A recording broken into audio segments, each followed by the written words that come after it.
Hi, I'm Ryan Baker, and if you're looking for little data in education, you've come to the wrong place.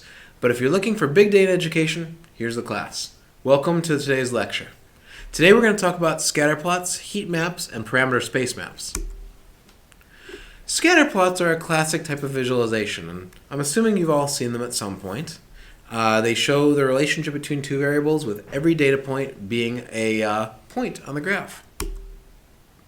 And many people say, always look at a scatter plot of your data. Very important. But there's a problem. Scatter plots don't scale well to large data sets. They're kind of a better method for little data than they are for big data. Here's a graph where you can see that it's just a giant blob. We actually don't know. There might even be a linear trend in this, but there's just such coverage that you just can't tell from the individual data points. Lots of data points, giant blobs. Not so good.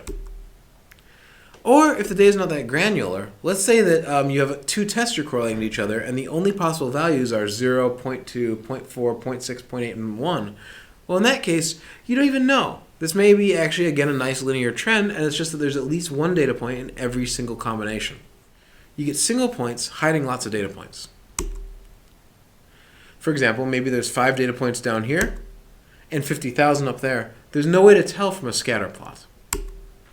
Now, a lot of people say just increase the size of the data points. That way you can show the difference between the 500,000 and the 5, and that can work, but it can be hard to display size differences accurately. How do you represent a difference of 500,000 versus 5?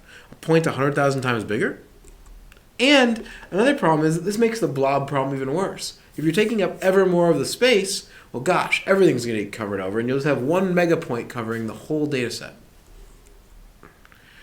An alternative that I think is pretty awesome is called heat maps, which shows the density of data in specific regions. For example, in this heat map, you'll see that that red square in the middle, if you can't see red, is the highest density, whereas at the corners, the bottom left and bottom right corners, are the dark blue for lowest density.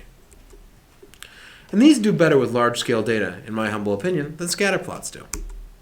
It's important to get the right box size. It's okay to experiment a little. You can play with that. Now, it's worth pointing out, heat maps are a nice substitute for scatter plots, but they can do oh so much more. For example, they can be used for intensity as well as density.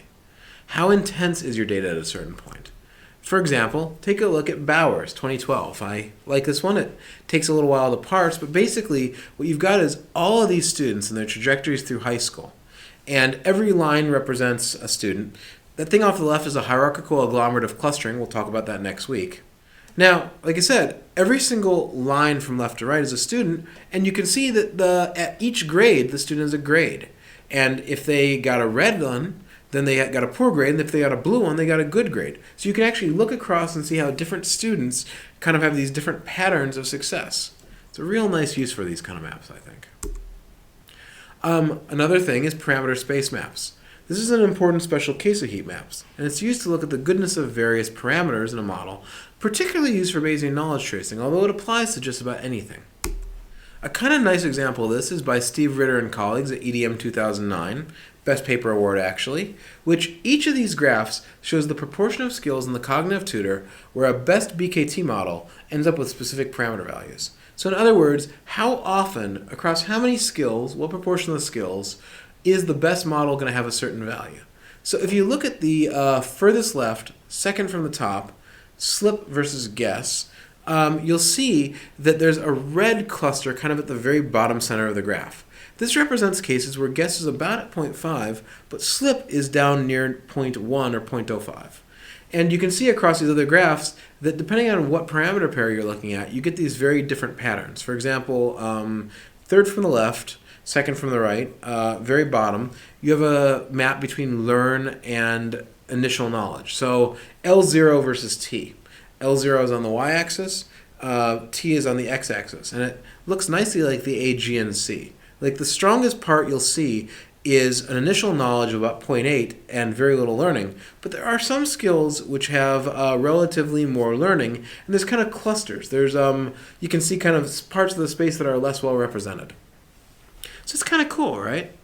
Another example of parameter space maps comes from Partis and Heffernan in 2010, where they were interested in studying the performance of the expectation maximization algorithm for Bayesian knowledge tracing and seeing whether models converge to the same place depending on where you start at. One of the things they found was evidence for the degeneracy idea of Joe Beck, which is that guess plus slip has to be less than 1, more or less, because you can see that if you start on the left bottom side of that, you eventually end up converging the same place. But if you start on the upper right side of it, you eventually end up converging to the exact opposite. A case where slip is what guess should be and guess is what slip should be. A world where if you know something, you're more likely to get it wrong, and if you don't know something, you're more likely to get it right. So this is kind of a nice demonstration, on simulated data, but still, of how the space maps out. Incidentally, as long as we're talking about these kind of visualizations, we talked about scatter plots earlier. One thing I think is worth looking at is average graphs. I kind of like this. In this case, the y-axis shows the average value for each value of the x-axis, and you can see the dots above and below, which show a standard deviation of variance. So this doesn't show the full distribution of the data, but it kind of shows how the pattern goes over time and how much deviation there is from it. It doesn't have all the information on scatter plots, especially when you're asymmetric in various ways. Heat maps are better for that, but this is also in some ways a little better of a way to look at a function over time and see it while kind of getting out some of the complexity. So bottom line, there's lots of alternatives to classical scatter plots. Heat maps, their variant parameter space maps, and these average graphs. And any of these will make the visualization a little more useful for big data. Scatter plots are great. I love scatter plots. They're just not the best thing when you've got 10 million data points. And some of these variants can help to cut it past that. I'm Ryan Baker. This is Big Data Education. See you next lecture.